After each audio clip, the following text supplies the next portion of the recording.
Welcome to This Week in High School Sports. And Steve, happy St. Patrick's Day. Happy St. Patrick's Day to you. We're both We in the are spirit. representing on the colors here. And before we go too much further, want to thank our sponsor, Red Onion Burgers, as always, for supporting our show. Thank you, Sean Richards. And we're going to talk about soccer. We are. We're into spring sports season. First week of actual game action just wrapping up. And a few of our teams doing fairly well, one of which was the Meadowdale Mavericks. They picked up 2 victories this week, one of which was a 4-0 victory over Marysville Getchell. And in that game, we have our first spring sport Action Jackson Plumbing Player of the Week shirt that we're going to give away. River Stewart, a sophomore for Meadowdale, scored 2 goals in the first 11 minutes and helped his team to a 4-0 victory.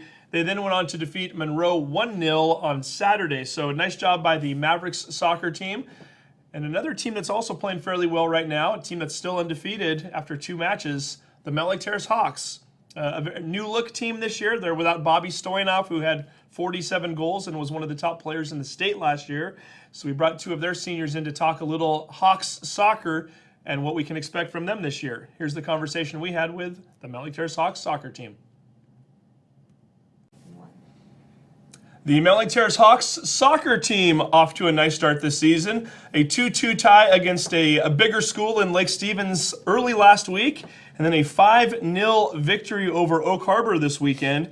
And joining us right now, 2 of the seniors on that team. We have Christian Todorakev, who is, hey, there we go, senior, the striker up front. And then we've got Kevin Broulette, who is the center defensive back, right? Exactly. And these 2 guys playing a huge role in the success of the Hawks and hopefully a lot more success to come. Guys, let's start by talking about this Lake Stevens game because it didn't look good for a while. Late goal right near the very end. Kevin, 2-2 tie. You don't normally go out and try to play for ties, but when you're playing a 4A school like Lake Stevens and you're down late, you'll take the tie, right? Yeah, exactly. Especially since they were good 4A last year, one of the top teams in the state. For us as a 2A school, that's a big tie right there. You know, we were looking for the win, but hard to complain about first game of the year tie.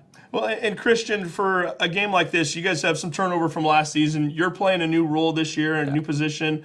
Going up against a school like Lake Stevens, a good way to get battle tested early too, right? Yeah, it is, yeah. They're a pretty good side, and it was a good test for me, yeah. And then the 5-0 win over Oak Harbor. Kevin, Oak Harbor, I know a team that's been struggling the last few years, so it's, I guess, kind of nice not to have one of your top 2 or 3 opponents in Wesco for your first league game. A win is a win, though, right? You guys will take 5-0. Yeah, exactly. You know, it's hard to complain about 5, and especially like since we have some new people in new positions, working on team chemistry, getting our passing and our touches down, so it's a good way to start the year. Well, and let's talk about the personnel on this team. This was whether it's fair or not, Bobby Stoyanov getting a lot of the attention last year. Yeah. Scored 47 goals, might have led the state in goal scoring. I don't know if he wasn't. He was right up there. Certainly set a school record for Mountlake Terrace. So it kind of changes the complexion now that he's graduated and moved on. And Christian, a lot of that falls into your lap. You're the guy playing up front now. First of all, you're playing a new position this year, correct? I am, yes. So now tell us a little bit about that. Why the move for you? Why are you playing up front as opposed to where you've played in the past? Well, George and I were talking about it before the season started, and he really wanted me to play up there, take a new role in the team as a goal scorer. I've had to adjust to this position. I haven't played striker before, but I'm getting used to it now. So where were you playing in the past? Outside mid, left mid, usually. So not only were you not on the front line, you were playing outside more so than in the middle. Now you're playing up front. What's been the biggest adjustment for you? Learning how to take advantage of the gaps in the back of the defense and get open, and get balls from Juan and Andy. And so far, so good. You got 1 goal on the year so far, is that correct? Yes. Let's get Kevin to assess you a little bit. How's Christian doing up there so far? You know, he's doing pretty good for a new position. He's still working on checking in, checking out with the ball, coming to passes and stuff like that. But I mean, when you get someone as talented as Christian, who's been on varsity since freshman year, you know, don't want to boost his ego, but he'll do just fine up there. He's going to be a problem for some teams. Well, and let's talk a little bit about just him overall as a player then. I mean, in the past, what are some of the strengths? What have you seen from him that you've come to appreciate? Well, he's one of the very smart players in our league. He always knows the good pass. He has a good first touch. He'll beat you off the dribble easily and then put a nice 45 ball up top for the goal. So last year, him and Bobby had that great chemistry, the European chemistry, as we like to call it. So, you know, they'd always play well with each other. So that translated into this year with Juan and Andy, and, you know, it's a good forward to have. So now, Christian, let's reciprocate now. Talk a little bit about your defensive back here. What is Kevin like? What kind of a player is he? What kind of a teammate is he? I think he's very. He brings stability to the defense. Him and Griffin. He's very good at tackling. He's good at positioning too, because that's the most important thing. Following forward, being able to stop him when you need to. So I rely on him. Yeah. I can imagine. And now it's not just the two of you out there, obviously. So let's look at the team a little bit. Kevin, maybe we'll start with you.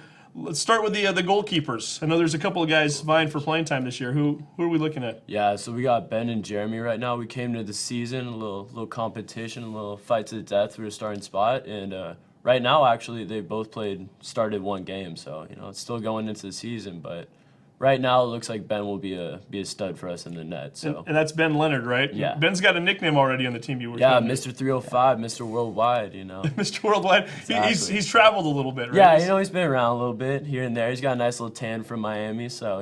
So he's done a little time in Florida. Kamiak also, is that right? Yeah, Okay. he was at Kamiak for a little bit, and then, came over to the good side, as we like to say, so. Setting his roots down now in the 98043. Okay, we like that. And the other goalkeeper you mentioned, Jeremy, you guys were telling me earlier, he's kind of good at he's got one thing going for him, halftime speeches, right? What's that all about? A lot of enthusiasm. That's what I have to say. He gets us riled up for the second half. He's loud and he's yeah. Yeah, he's definitely one of the most spirited guys on the team. He has a great heart. He always goes for that win, so we love him. Okay, now what about the rest of the defensive line? Who else is playing back there with you? We got Griffin in right behind me at sweeper. He's an absolute animal in the back. He's one of the fastest players I've ever played with, so, someone gets past me, I'm sleeping easy because I know he's right there. We got William on the outside. And that's Griffin Ovenel, right? Yeah. And then William Weatherby. Okay. William Weatherby, yeah. And then Ty filled in last game because we had a couple of people who couldn't come. Elijah's been solid for us in the Lake Stevens game, so we still got a couple pieces moving around, but, once everybody gets healthy, once everybody gets rid of their prior commitments, then we're going to be a good defense in the back. And we should mention also Griffin with the header at the end of the Lake Stevens game to tie it, right? Yeah. Flying through the air. That was great. Non-conference game, so no overtimes there. So if he doesn't put that ball in the net with the header, you guys lose that game. So kind of a big deal. And then there's another guy we didn't mention on the defense that's going to be coming back later on. And Christian, he's not playing right now because of you. Tell us the story here. Who is it and what happened? Costa Chirujas. He's our left back. He's a very good player. Only a sophomore too, right? Sophomore, yes. And during practice, I accidentally broke his hand, and we didn't find out until the next day, but it was pretty bad. Yeah. And we should mention you broke his hand with a kicked ball, right? It wasn't like you. No, it was not intentional. Trust me. No karate chopping or anything like that. Or? Yeah. Kevin has his doubts. Hey, tell us a little bit about some of the midfielders too. Who are we watching along there? You've got some really good midfielders this year. Oh yeah. So Andy Lee and Juan Lopez, they work very well together. Very skillful players. They can get the ball to you wherever you are in the field, and they work well together. And Andy with a couple of goals against Oak Harbor, as well as the aforementioned corner kick that Griffin headed in. So Andy's doing a nice job of getting it in. And Juan scored a few goals this year too already, right? Yeah. I think Andy last year was Wesco honors, I think. But this year, him and Juan are tied for our leading goal scorers, I think. I think so. And Kevin, you were making a bold prediction earlier. You were saying that these guys could be all Wesco this year. I'm a little biased, but just from what I'm seeing right now, they definitely have the potential to be special in this league. So there we go. We'll take that. And talk a little bit about Wesco this year. What does it look like? Obviously, Archbishop Murphy and Cedar Crest join the league now. 15-team league. Is it top heavy? Is it going to be just a big battle all season long? What are we expecting from this league? It's wide open. It's not like last year. I mean, there was a few 3 or 4 dominating teams. This year, it's wide open. Anyone can beat anyone. Do you guys enjoy playing one team more than others, or based on friendships or alliances, or? Lynnwood High School. That's the game that everyone has to be at. Okay. We love playing that game. And we've got the schedule right here, so let's make sure we know when that's going on. That's not until Wednesday, April 10th. It's going to be over at Lynnwood High School, so that's always a big one for you? Oh, yeah. Okay, and then always the biggest game is always the next game, right? Coach Dramusis will like to hear that. That's very true. So you guys have a big week coming up. You're going up to Marysville-Getchell on Tuesday, and from what the schedule shows here, Getchell even has their own field. I didn't realize that. They're not playing over at Quilceda over at the high school, or at Marysville-Pilchuck. So good place to play. Are you looking forward to that game? Or? I'm looking forward to it. I think it will be another good test. It's an early game of the season, so more room to build. And also, Marysville is always a battle. When they play home, they play very well, and they have a good good crowd to support them. And speaking of good crowds, it'd be nice to get these guys a good crowd later on this week. Thursday and Saturday, you have home games. You're playing at home against Mercer Island at Lynnwood High School on Thursday night, 7:30, and then on Saturday, you're playing a home game at Edmonds Stadium against Cedar Crest. You guys do play at both of those locations for your home games. Do you have a preference one over the other? Lynnwood High School, obviously, kind of nice amongst the trees there. Edmonds Stadium, you've got the bleachers and everything else. I prefer Lynnwood. Do you? The crowd is closer, and it looks like there's more people in there. Yeah, exactly. Makes us feel good when we go there, So Lynnwood's the preference, and Lynnwood will be Thursday. And Mercer Island, by the way, a team that historically, it's a pretty strong squad there. You guys might have your work cut out They're for pretty you. good. Yep. Okay, so we will see what happens there. Talk a little bit about the coaches too. I know George Jamusis, he's been at the helm for a few years now. I know obviously helped this team get to the state semifinals 2 years ago. How's Coach Jamusis helped you guys out? We like him. He's nice with us. He's also strict, which we like. He makes us better at practice. There's no off days. We always go 100%. Yeah, and I mean, his resume is just outstanding. 20-plus years, college, high school. I mean, you can tell that he's really dedicated and he just loves what he does. So it really rubs onto us as players. So Yeah, he's done an outstanding job at Mountlake Terrace over the years. And as far as the two of you, you're both seniors. You both do very well in school. It sounds like college is definitely in the plans. Christian, what's your plan for the future? I'm still deciding on which college to go, but most likely San Diego State. Not for soccer. I decided I want to play soccer in college. And you've already been accepted into San Diego I State, have, correct? yes. Yeah. And now you're also the DECA president at school. So obviously, business is something that's very much an interest of yours. Talk a little bit about that. How did you get involved with DECA, and what do you like about business so much? So I started DECA sophomore year. I didn't actually know about DECA until sophomore year. It's not marketed at my school as much because it's a STEM school. I really liked the business field, being able to network with other people, compete. So I joined DECA sophomore year, and then I ran for president senior year, and now I'm president. So. And we should mention your vice president is who? William Weatherby. So yeah, it's a soccer connection there. We like that. Yeah. And you made it to state again this year too, Yeah. right? Very good. And then also, Kevin, you're not exactly going the easy route for college either. What are you planning on studying, and where would you like to go? hopefully at UW, looking at civil engineering or mechanical. It's going to be a couple sleepless nights, a little studying here and there. There'll be a lot of studying for that. Yeah, So two guys that get it done in the classroom and have also been getting it done on the pitch. And we're certainly wishing for nothing but the best for you guys. Again, Mountlake Terrace off to a nice start. 1 win and 1 tie on the year. We're still undefeated. And 3 big games coming up this week. Marysville, Getchell, Mercer Island, Cedar Crest. And then we just keep rolling right into Wesco. Christian, Kevin, thank you very much for your time and best of luck this year. Thank you. Awesome, thank you. Well, it's good to hear that the team is doing well without Bobby. What a career he had. Yeah, he was outstanding, and now playing soccer over in Great Britain, I believe, at an academy over there. And it's going to be a very different looking team this year. But it sounds to me like they feel fairly confident about the talent on that team. Players who either weren't in the program last year or who weren't playing, who are now out on the pitch. And I think Mountlake Terrace is in for a very successful season. Very good. Stay tuned. Yes, stay tuned. And now we are into my favorite sport, baseball. It is baseball season, and the weather's been ideal for it too Ah, lately. So lovely. we've been able to get those games in without rain, and certainly it looks like we're going to have another nice week coming up. And the Lynnwood Royals are the team we're going to talk about this week, and in particular, they've got a nice 1-2 punch as far as pitchers are concerned. And in high school baseball, you play 3 games a week. You really, if you're going to compete, you need good starting pitching, and this is a team that has 2 of the better ones throughout the entire conference. So why not talk to both of those pitchers? We had a conversation earlier with Josh and Carson from the Lynnwood Royals baseball team. Joining us right now, 2 of the best pitchers in all of Wesco, and they just happen to be teammates on the same Lynnwood Royals squad. Seniors, both of them. We have Carson Speegle right next to me, and then Josh Latimer on the end. Guys, before we start talking about the upcoming games this year and who you guys are as pitchers, we got to start talking about this Blanchette game from last week.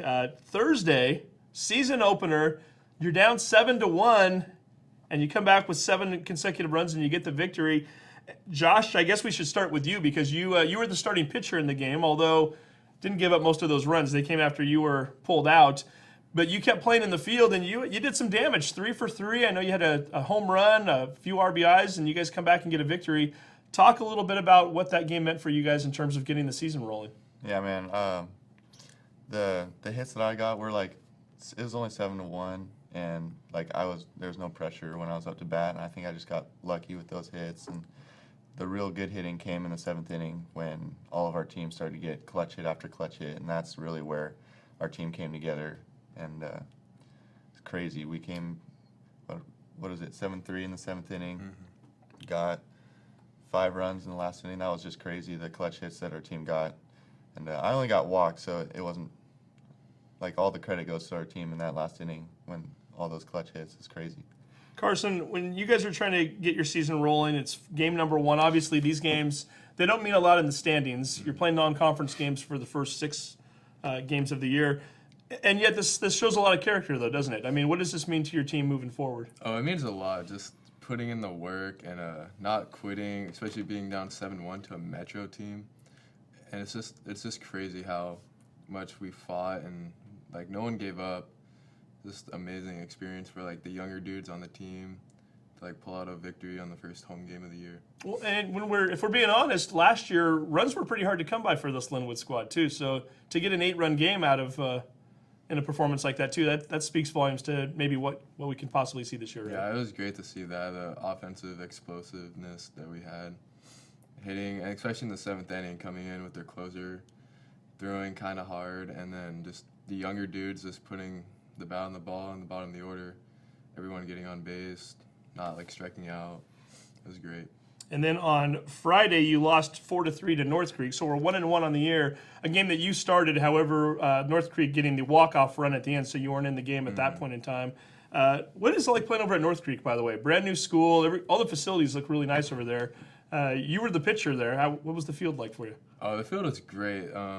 Just everything they have there is just all new. The pitching mounds were nice, and then the field, just the lighting was good. It wasn't like too dark or too bright, and yeah, this is great. So these two guys off to a nice start this year. I'm going to have you talk about each other for a moment. Both of you had ERAs under 2 last year, maybe outside of Arlington, which I know has a pretty stock team, and a lot of folks think they might be in contention to win a state championship this year. I think it would be hard to argue that any other team in Wesco has a 1-2 punch at pitcher like you guys do. Carson, tell me a little bit about Josh. What kind of a pitcher is he? You're his catcher, too, so you can really speak to this. What you're catching when he's pitching, what kind of a pitcher is he, and what does he bring to the table? Josh is great. He's very trustworthy. He can hit his spots. I can always trust him if I set up far outside that he's going to hit that spot. His curveball has gotten a lot tighter from last year. We were kind of working on that last year, showing him different grips. And his best pitch is definitely his changeup. That thing is just so nasty. It moves a lot. And then when he comes back with his fastball, it just blows by everyone. Josh, do you find yourself still honing your pitches as you go? I mean, he was just talking about some of the things you've been working on. How easy at this stage of your life and in your career is it to tinker with different pitches and trying to improve them, or maybe even try to add added pitches to your repertoire? Yeah, I think it's all about getting more comfortable with all of my pitches. Like last year, it was a lot of fastball changeup, and then towards the end of the year, it was even in the playoffs when I'm like, Carson, how do you hold your curveball? I need to work on mine because mine wasn't moving very much. And he showed me, and I've been working on that all year. So I'm definitely more comfortable now than I have been last year with all 3 of my pitches instead of just 2. So definitely throw a lot more curveballs, a lot more fastballs. And before I ask you about Carson, the pitcher, talk about Carson, the catcher. What does he mean to you? Obviously, to have that type of relationship with a catcher and to have that expertise behind the plate there, that's huge, isn't it? It's awesome. And the one thing I'll say is there's a lot of strikes that are called that shouldn't be called because his framing has improved a ton since a couple years ago. So yeah, it's amazing to have a catcher that knows what he's doing, and it's rare to find that at this level. So how often are you shaking him off during a game? Not that much when this he's calling year. pitches, are you letting him call the game? So far this year, I haven't nodded him off a lot because he normally knows what I like. I mean, we've been pitching catching for 2 years now, so he's got a pretty good feel of what I like to throw and when. So yeah, we've got it down pretty much. Carson, do you ever have one of those moments where you put a number down for him and he shakes you off, you put another one down, he shakes you off, and then you kind of have to like look at him like, what's going on out there? Oh yeah, all the time. But like sometimes we just do it for fun. Like we're just trying to like mess with the hitter. Oh yeah. You know, and just like have him sit there and just be like, oh, how many pitches does this dude have? So stuff like that. Interesting little head games going on there. Josh, tell me a little bit about Carson, the pitcher. You talked about his curve already. Nice, huh? Yeah, his well, it's like a slider. He throws both. I think he has this hard slider that he throws a lot, 2 strikes, and it's really hard to hit. Gets a lot of strikeouts that way, and also he throws a lot of strikes, gets the ball in play, and lets the team behind him make the plays. And it normally works out really well. So.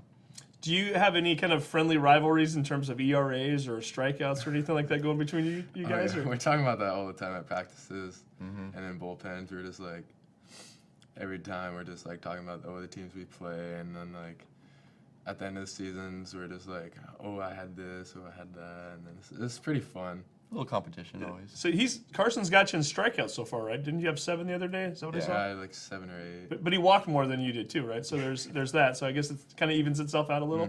I guess so. Either way, they want each other to do well because they want the team to do well, and they're both doing that so far. Looking at the schedule, it's kind of interesting this year. You guys are playing 2-game series against all the teams in the South. Wesco's divided up into North and South with the addition of Archbishop Murphy and Cedar Crest. And yet you miss all of the North schools. You do have more non-conference games this year than you had in the past, but we're not going to see Arlington. We're not going to see Snohomish. We're not going to see Oak Harbor. And Carson, for you generally were pitching on Fridays last year, and the way it was set up last year, the South and the North played each other on Fridays. So some of the schools that you got familiar with, you're no longer going to see. Is that an okay thing with you, or would you rather be playing some of those teams, or are you kind of happy to be back in the South League now, playing some of the teams you've probably grown up playing against? I mean, I'm happy to play against the South teams, but like the North teams, there's always like those bitter rivalries, like especially with Arlington, towards in the playoffs last year. I was getting that turned into like a little rivalry between Arlington and Lynnwood. But like playing the South teams is just being comfortable against the teams that like you've been playing against like your whole life, and like just being able to see who they have and like knowing who they have is just easier to pitch against. And Josh, you pointed out something to me before we started rolling with the camera. You don't see these North teams, and maybe not such a bad thing in some regards, but at the same time, these are teams that you're not going to see for the first time until you get to districts now, and that can be a disadvantage sometimes, right? Yeah, I think it'd help a lot to play them during the normal season or regular season. Just see them how they play and stuff, and then play them in the playoffs would be a little bit easier because we really know what we're up against. But it is what it is. We'll see them in the playoffs, I guess. And one answer that was kind of interesting to me, Carson, when we were talking about it before the cameras were rolling, you were kind of mentioning that you like to play the tougher teams. A lot of people would sit up here and say, "Hey, I'm okay with missing Arlington. I'm okay with missing Marysville Pilchuck or some of those other teams." You kind of want to see the tough competition, don't you? Yeah, I love pitching against like guys who are like committed to like high schools or anything. Just go out there and like prove that like, hey, I can hang with these guys. Our team like is as good as yours, and it's just fun to like compete against those teams and have like close games or even like beat them.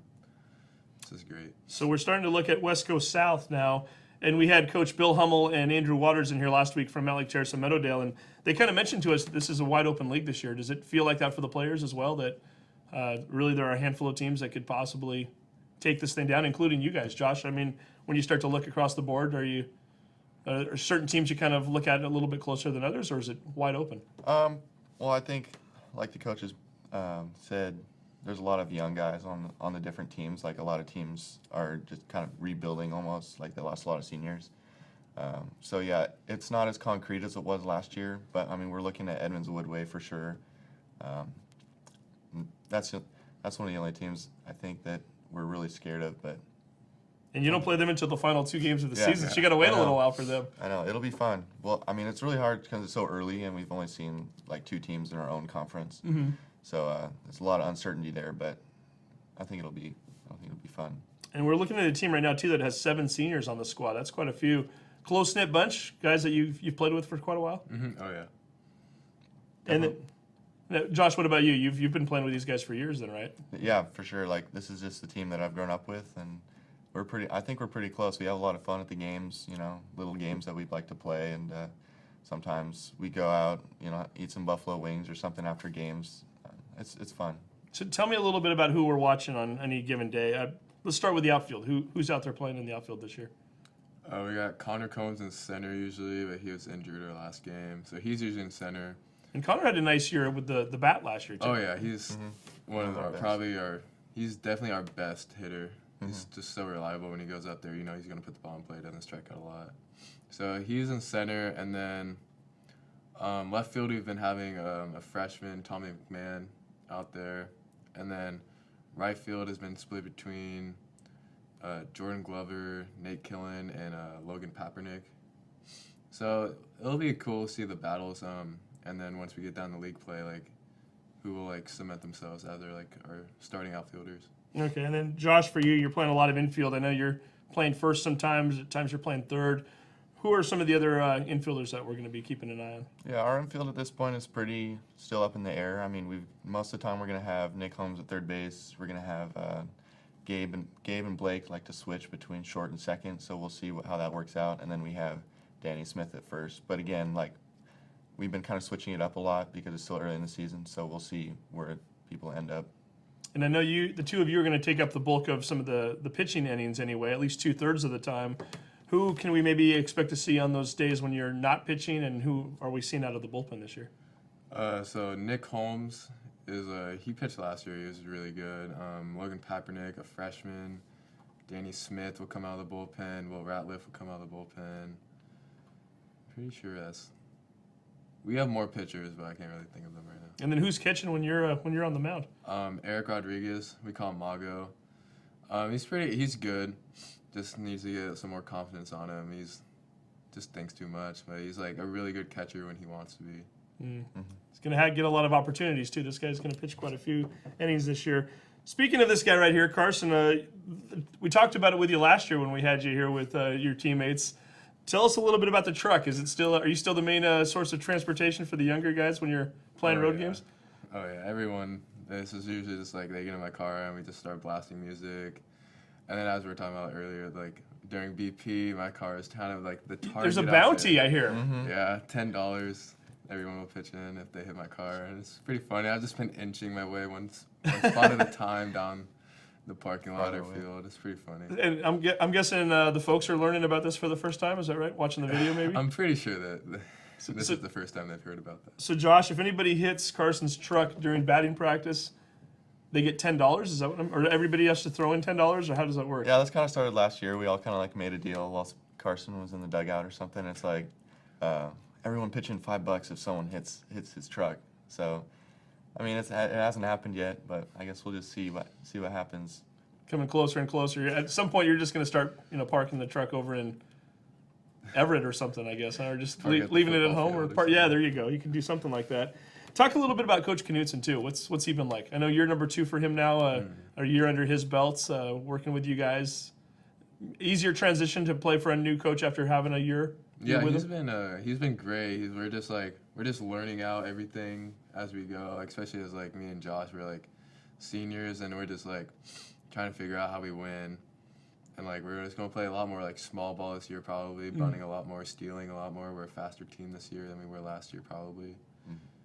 So these two are hoping to play a huge role for the same team this year. Next year, rumor has it you're going to be opponents. You're going to be going against one another. Talk a little bit about your decisions as to where you're going, because I know each of you has aspirations to play 4-year ball at a major university, and you both certainly have the talent to do so.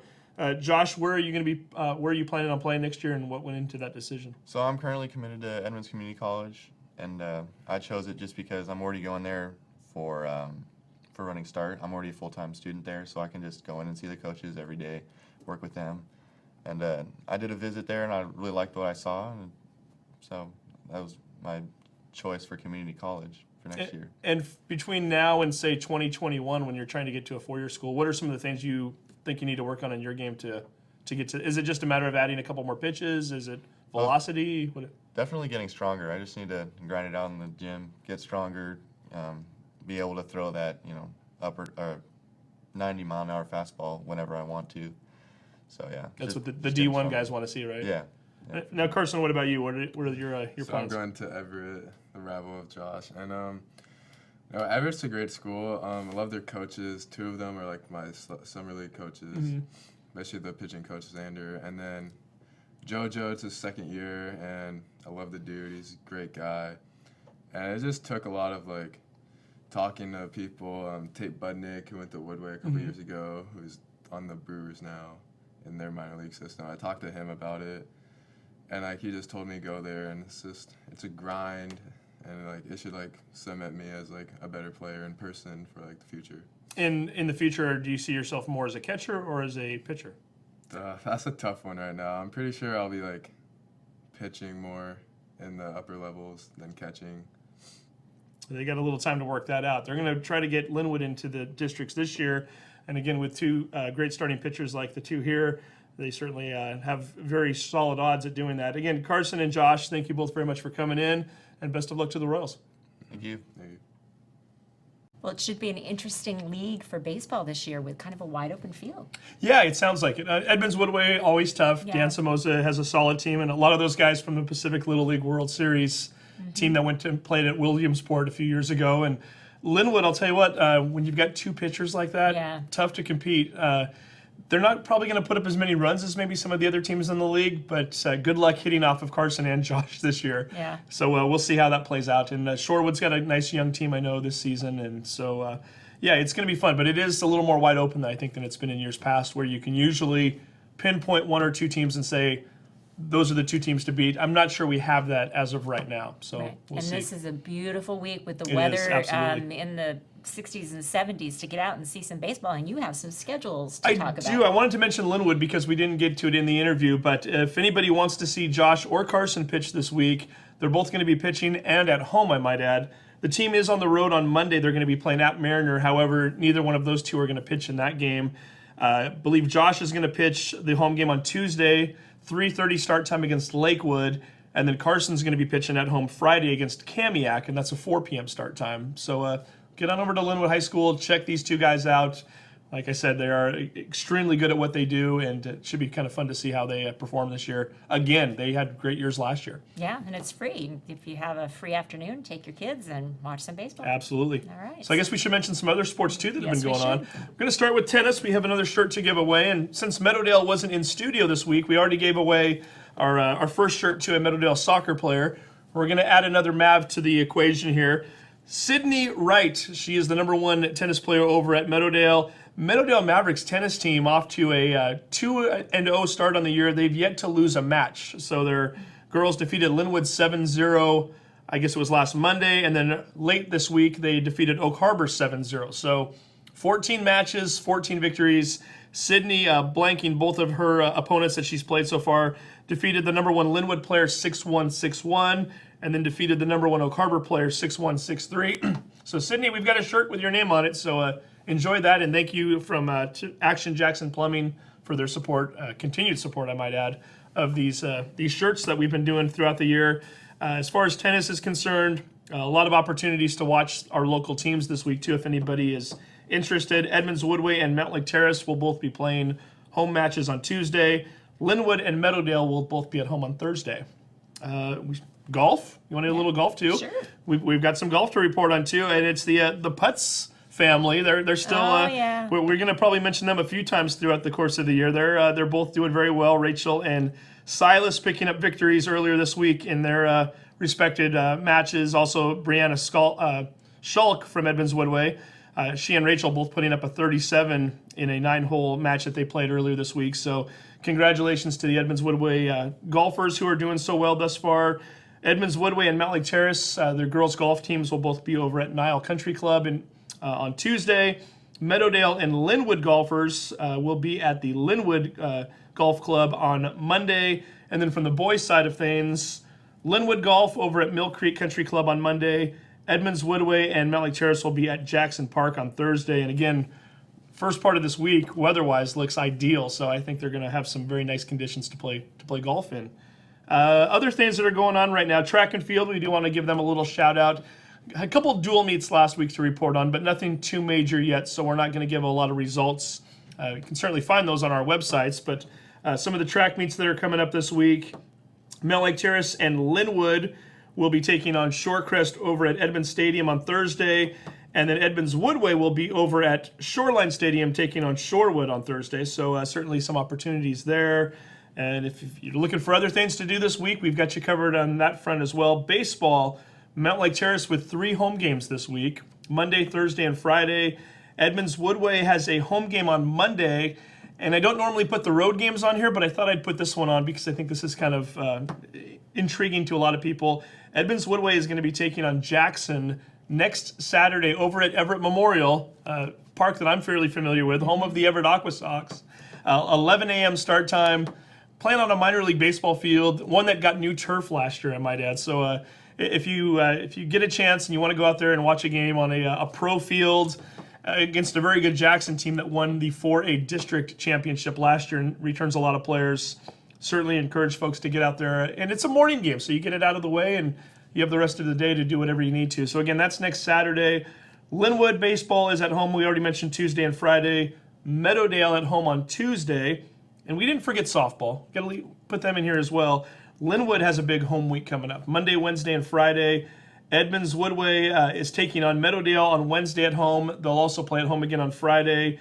And then Mountlake Terrace is at home on Tuesday. And last but certainly not least, Meadowdale with a home game against Jackson on Friday.